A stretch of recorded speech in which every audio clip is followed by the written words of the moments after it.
Hi guys, in this video we're going to be talking about Cato's browser access control on the Applications Portal. That allows you to set up clientless access for your users. So maybe you have BYOD devices that can't load the Cato client. Maybe you've got contractors or remote users. You want to have them use the browser directly. This is a great way to be able to offer internal applications to remote users. In this course, we're going to talk about what it is, how it works, and some of the high-level functions. In courses that come, we're going to talk about publishing applications, zero trust principles, a specific use case, and then how Cato's browser access control and applications portal fits into the remote access services that Cato offers, so you understand when and where you should offer certain remote access services. Let's get started. So first and foremost, we're going to go out to the familiar Cato management application. When you log in, go to Access and Browser Access Control. When you go to Settings, you can check Enable Remote Access. This will give you a portal URL. Mine's jsnowlab. Yours will be whatever the name of your Cato management application is. So when you go to that, that's your applications portal. And then you say Allow login with Cato user credentials. This will follow the same path I have in one of my lab's basic manual users, so I'll show you that. And in this lab, I actually have skin provisioning via Intra ID. So it'll follow the same user setup and zero trust principles for the users that are using the SDP client. So that way you can still leverage that when they access the browser access control or applications portal. And I'll walk you through it. The NAT IP range, if you have certain IPs that you want to be able to have these clients come from for firewall rules, you can set that up, right? I'm going to talk about this more in future courses, but this allows you to be able to set up, because the way the remote applications are called are directly from the POP, not necessarily inside of your data centers. We're going to call it, and that's where the IP might be coming from. So we can proxy that for you and give you a native IP range if you want to have that set up for certain ACL or firewall rules.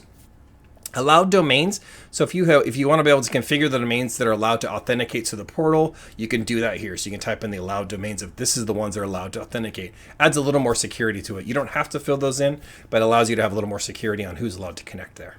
Okay. Now, getting on to the other stuff, the applications. This is where you actually publish and set up your applications. I'm not going to go into a ton of detail on this because there's going to be a whole course on this, but just know you can use HTTP applications, SSH, and RDP. So you can publish different applications for your end users, your contractors, to access via the browser access portal.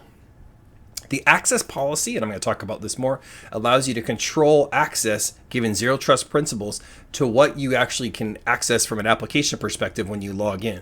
Certain users can access certain applications. Maybe you've got lots of applications, but Josh is in the finance team, so he only accesses the finance applications. Security team only accesses security applications.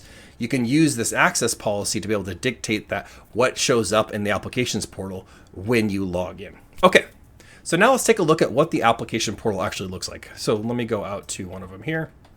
So here's the one I have that's set up with my Intra ID already. So I already have this set up. I have users that are using the remote access application logging in. So you can send them that same website. And let me just go back so you have it. You can send them this website, jsnowlab via .cato networks. That is your remote access control applications portal.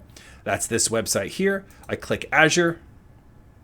That's going to bring up the Azure user I want to be able to log in with. This is the admin. Now I have the applications that my user has. I can set up, and I'll show you this, you can set up a logo out here so your users see it, your company, and then you can set up logos or just use generic ones for each of the applications you publish here. You can log out here, and this is all done without any client. One caveat that you guys have to keep in mind, you cannot be connected to the Cato client when you do this. The connection will not work because if you're connected to the Cato client, you already have a pathway into these apps. So you need to be disconnected from the Cato client if you want to leverage and use the connection on the applications portal. Just something to keep in mind because that's easy to get tripped up on, especially when you're testing. So if you're testing this or your users that want to access this, make sure they have their Cato SDP client off. Great. So I have different types of applications here. I have a Windows, my domain controller, so I can log in directly via that. Let's see what that looks like. While that's loading, let me go back out to the applications portal here. I have a Linux box here that I can log into. And I'm jumping via Guac here. You can have that set up. So there you go. So there's a Linux machine that I have set up here.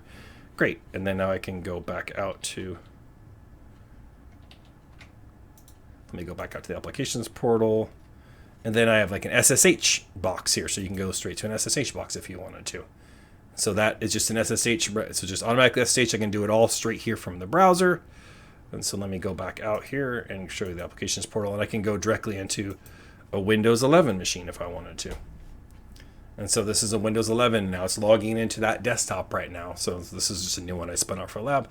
It's all happening via the browser. So this is really cool. And so let me go back out here, go back out to the Applications Portal.